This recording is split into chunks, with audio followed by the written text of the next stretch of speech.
예, 오늘 여호수아 8장입니다. 예, 오늘 여호수아 8장의 아이성 정령한 내용인데, 요 아이성 한번 이렇게 이스라엘 백성들이 졌던 곳이거든요. 패배했던 곳이에요. 실패했던 곳. 근데 그 실패했던 곳을 다시 점령해야 돼요. 어, 여러분 같으면 어떨 것 같아요? 내가 실패하고 내 가족들을 잃은 그곳에서 다시 전쟁하고 싸워야 된다는 그것. 이스라엘 백성들이 거기에 오늘 직면합니다. 또 어쨌든 또 승리하긴 승리하는데, 승리한 다음에 그들이 보통 전쟁에 승리하고 나면은 뭐 큰 잔치를 벌리거나 이런데, 이 승리한 다음에 이들이 잔치를 벌리지 않아요. 벌리지 않고 다른 걸 행합니다. 오늘 그거를 볼 거예요. 왜 행했는지. 한번 여호수아 8장 한번 우리 다 같이 읽어볼게요. 여호와께서 여호수아에게 이르시되 두려워하지 말라 놀라지 말라 군사를 다 거느리고 일어나 아이로 올라가라. 보라, 내가 아이 왕과 그의 백성과 그의 성읍과 그의 땅을 다 내 손에 넘겨주었으니 너는 여리고와 그 왕에게 행한 것 같이 아이와 그 왕에게 행하되 오직 거기서 탈취한 물건과 가축은 스스로 가지라. 너는 아이 성 뒤에 복병을 둘지니라 하시니, 이에 여호수아가 일어나서 군사와 함께 아이로 올라가려 하여 용사 3만 명을 뽑아 밤에 보내며 그들에게 명령하여 이르되 너희는 성읍 뒤로 가서 성읍을 향하여 매복하되 그 성읍에서 너무 멀리하지 말고 다 스스로 준비하라. 나와 나를 따르는 모든 백성은 다 성읍으로 가까이 가리니 그들이 처음과 같이 우리에게로 쳐 올라올 것이라. 그리할 때 우리가 그들 앞에서 도망하면 그들이 나와서 우리를 추격하며 이르기를 그들이 처음과 같이 우리 앞에서 도망한다 하고 우리의 유인을 받아 그 성읍에서 멀리 떠날 것이라. 우리가 그들 앞에서 도망하거든 너희는 매복한 곳에서 일어나 그 성읍을 점령하라. 너희 하나님 여호와께서 그 성읍을 너희 손에 주시리라. 너희가 그 성읍을 취하거든 그것을 불살라 여호와의 말씀대로 행하라. 보라, 내가 너에게 명령하였느니라 하고 그들을 보내매 그들이 매복할 곳으로 가서 아이 서쪽 베델과 아이 사이에 매복하였고 여호수아는 그 밤에 백성 가운데에서 잤더라. 여호수아가 아침에 일찍 일어나 백성을 점호하고 이스라엘 장로들과 더불어 백성에 앞서 아이로 올라가매 그와 함께한 군사가 다 올라가서 그 성읍 앞에 가까이 이르러 아이 북쪽에 진치니 그와 아이 사이에는 한 골짜기가 있더라. 그가 약 5천 명을 택하여 성읍 서쪽 베델과 아이 사이에 매복시키니 이와 같이 성읍 북쪽에는 온 군대가 있고 성읍 서쪽에는 복병이 있었더라.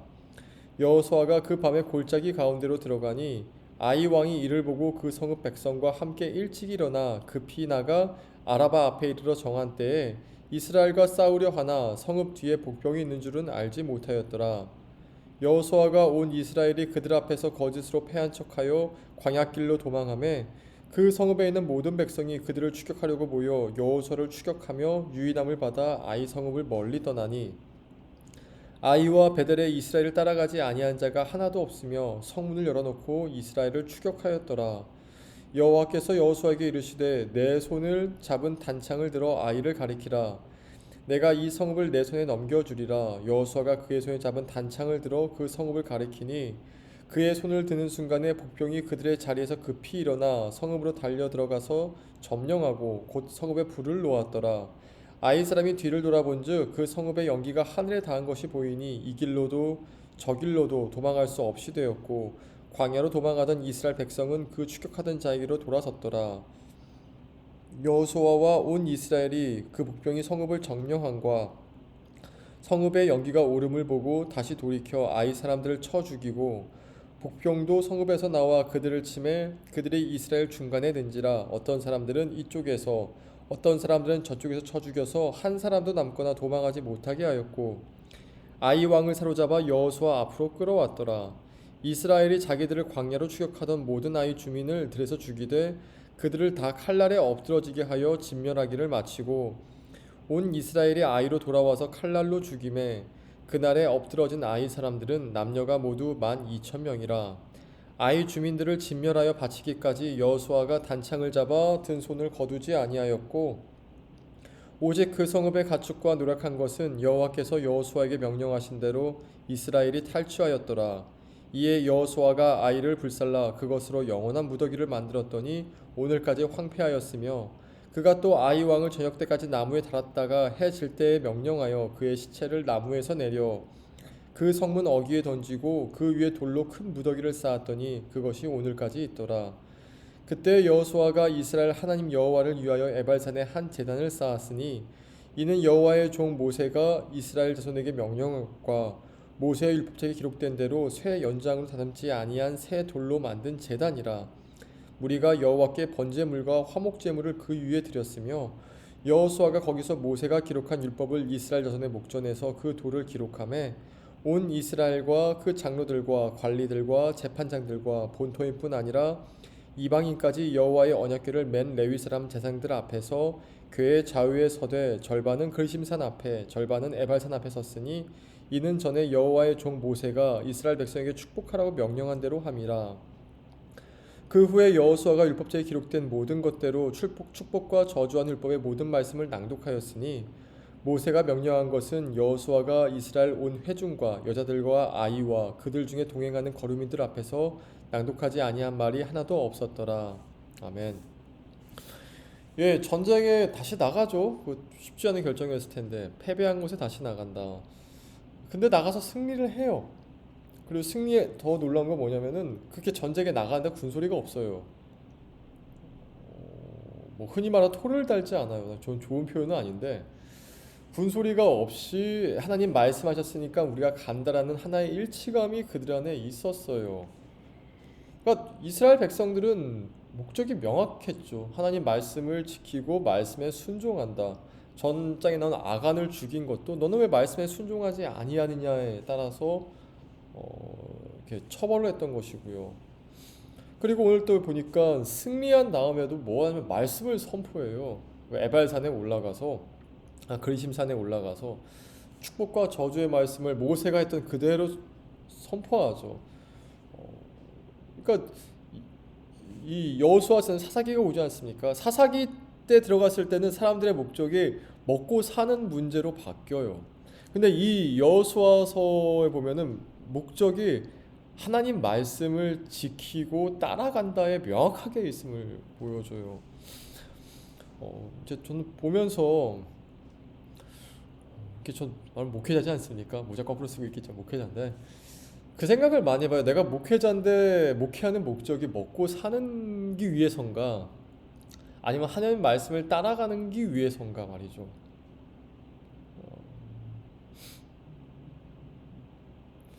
어제 이제 아내랑 그런 얘기 했거든. 왜 우리는 이렇게 가난할까?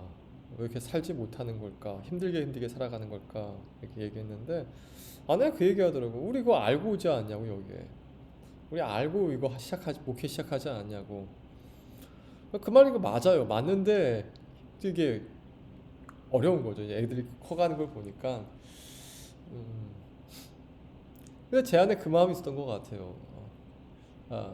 목적이 목회하는 목적이 저는 이제 표면적으로는 또 제가 스스로 나를 치기로는 예수님을 따라가는 게 무엇인지 보여주는 것이 목회다라는 나름의 확고한 심령이 있는데 그 확고한 심령 옆에는 또 뭐가 있냐면은 그래도 먹고 사는 건 나에게 좀 필요한데 라는 것이 있더라고요. 물론 필요하죠. 또 주님 주세요. 주님 주시는데 그게 아슬아슬할 때가 가끔씩 있어서 그렇지.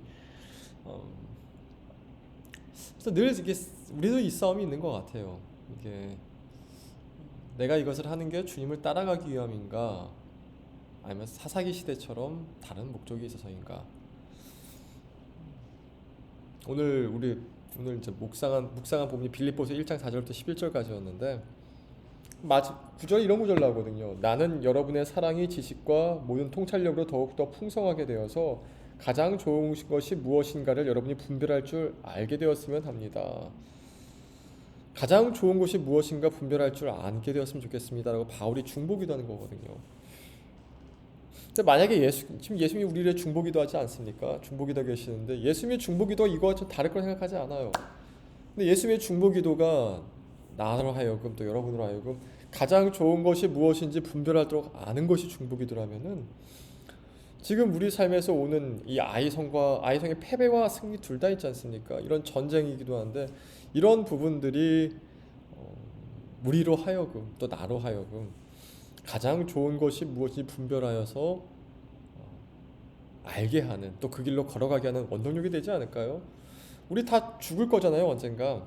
이제 이 육체도 이제 언젠가 무너지게 되는데, 무너질 때 결과가 나와요.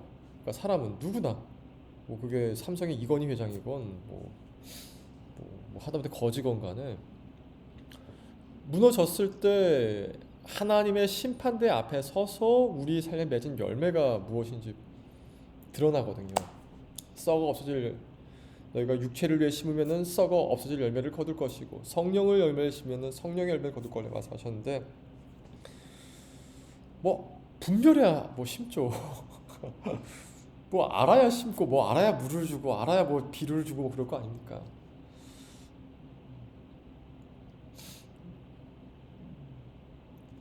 이렇게 우리가 말씀을 듣고 또 하루가 내 말씀을 붙잡고 또 그것을 위해 기도하고, 이 삶들이 만약 우리 삶의 씨앗이고 물 주는 것이고 비료 주는 것이라고 본다면은 어떤 열매가 맺혀져 있을까요? 어떤 귀한 열매가, 그 귀한 열매가 맺혀져 있는 것이 눈으로 보지 못하고 분별하지 못한다면은 그냥 썩어 없어질 것만 쫓지 않겠습니까? 제가 청년들 상담하다 보면은 우리 아버지, 뭐 가끔 나온 얘기가, 우리 아버지는 돈 때문에 저를 한 번도 신경 쓰지 않으셨어요, 뭐 이런 맥락의 말이 많이 나오는데,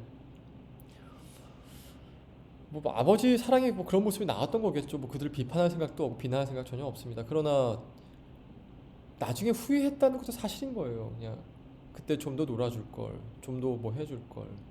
왜냐면 저 같은 경우에는 이제 그 아버지들, 제 나이 때 아버지들이나 또 저보다 좀 높은 나이의 아버지들 얘기 들어보면은 거의 후회하는 게 그거더라고요. 아이들이랑 좀 더 놀아줄 걸, 아이들이랑 좀 더 시간을 보낼 걸, 돈을 좀 덜 벌더라도 그거 해줄 걸, 껄껄껄 보면서. 정말 중요한 것을 알기 위해서는 분별할 줄 알아야 되고, 그것은 하나님 말씀에 붙잡히지 않은 삶이 아니면은 계속 멀어져 가고 계속 다른 것이 들어와 가지고 이렇게 들어오게 되더라고요. 오늘 또 보면 우리 여호수아 8장 읽었으면 보면서, 우리 패배하더라도 하나님 말씀에 순종하는 전쟁에 나가면 또 승리합니다. 또 승리한 다음에도 와 우리 승리했다 이것도 좋겠지만, 거기서 말씀 당대의 선포함으로 말미암아서 이 땅의 주인이, 또 나의 주인이 말씀 하나님이 선포하신다면은 얼마나 큰 열매가 되겠습니까? 그것을 또 주님이 얼마나 기뻐하실까요? 또 그것이 얼마나 자랑스럽겠습니까? 오늘 하루도 여러분 그런 하루가 되길 기원합니다. 기도하겠습니다. 하나님 아버지, 은혜를 감사합니다. 아버지, 패배하고 일어나 다시 싸우고, 이것이 어떻게 보면 우리 인생 같습니다. 아버지, 그 인생을 걸어가는 가장 큰 목적이 오늘 이스라엘 백성들처럼 말씀 선포하고 말씀 붙잡고 가는 게 되게 역사하셔서 가장 좋은 것이 무엇인지 분별하는 은혜가 있기 원합니다. 주님 함께하여 주시옵소서. 예수님 이름으로 기도합니다. 아멘. 내일 봅시다.